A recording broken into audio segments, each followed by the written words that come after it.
22 million black victims of Americanism are waking up, and they're gaining a new political consciousness, becoming politically mature. Develop this political maturity, they're able to see the recent trends in these political elections. They see that the whites are so evenly divided that every time they vote, the race is so close they have to go back and count the votes all over again.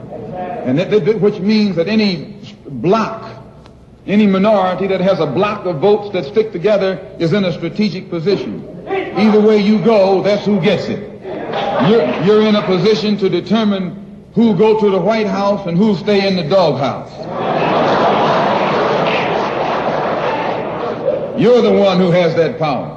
You can keep Johnson in Washington, D.C., or you can send him back to his Texas cotton patch.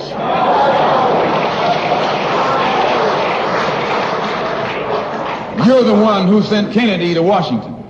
You're the one who put the present Democratic administration in Washington, D.C. The whites were evenly divided. It was the fact that you threw 80% of your votes behind the Democrats that put the Democrats in the White House. When you see this, you can see that the Negro vote is the key factor. And despite the fact that you are in a position to be the determining factor, what do you get out of it? The Democrats have been in Washington, D.C. only because of the Negro vote. They've been down there 4 years. And all other legislation they wanted to bring up, they brought it up and gotten it out of the way, and now they bring up you. And now they bring up you. You put them first and they put you last. Because you're a chump.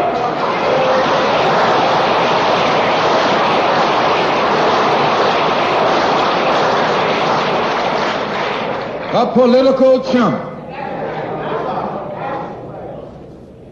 In Washington, D.C., in the House of Representatives, there are 257 who are Democrats.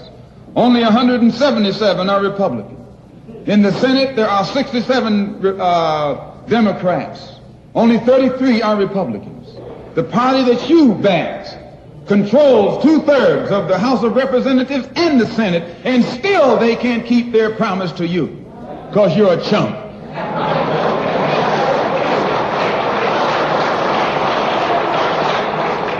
Anytime you throw your weight behind a political party that controls 2/3 of the government, and that party can't keep the promise that it made to you during election time, and you're dumb enough to walk around continuing to identify yourself with that party, you're not only a chump, but you're a traitor to your race.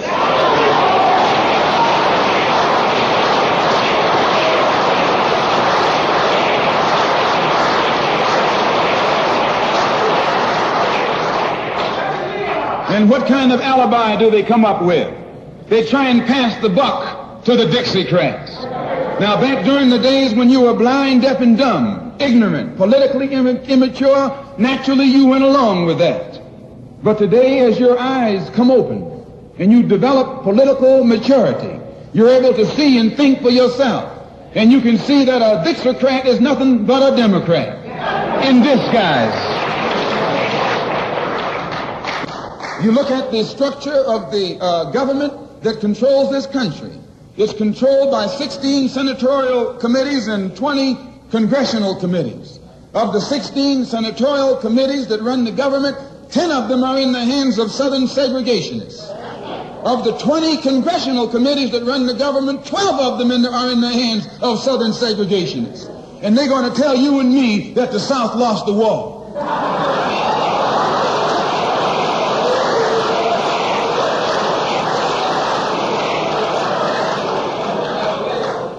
Today are in the hands of a government of segregationists, racists, white supremacists, who belong to the Democratic Party but disguise themselves as Dixiecrats. A Dixiecrat is nothing but a Democrat. Whoever runs the Democrats is also the father of the Dixiecrats, and the father of all of them is sitting in the White House.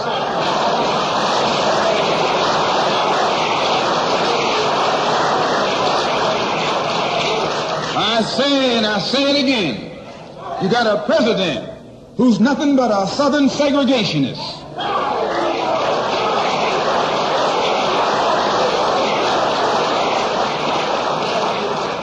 From the state of Texas, They'll lynch you in Texas as quick as they'll lynch you in Mississippi.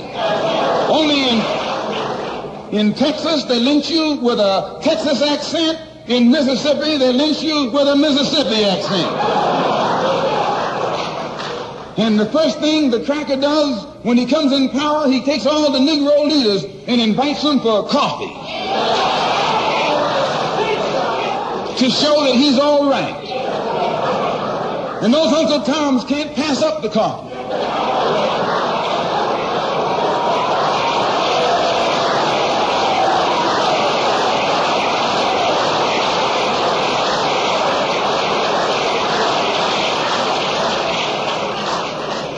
They come away from the coffee table telling you and me that this man is all right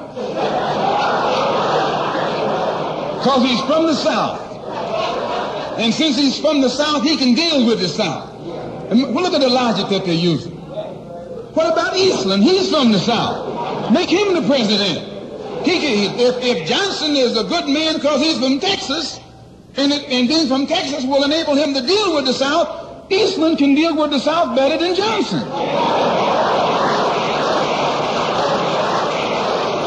No, I say you've been misled. You've been had. You've been took.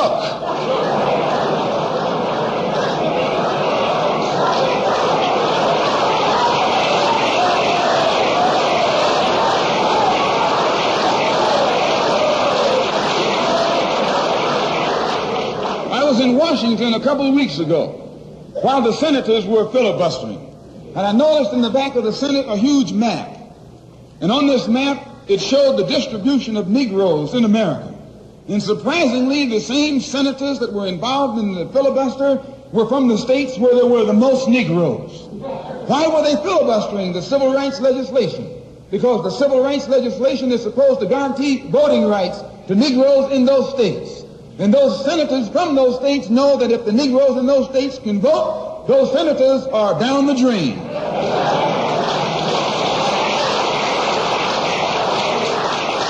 The representatives of those states go down the drain.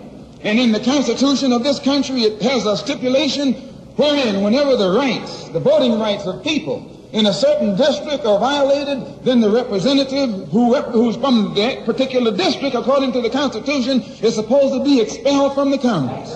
Now, if this particular aspect of the Constitution was enforced, why, you wouldn't have a cracker in Washington, D.C.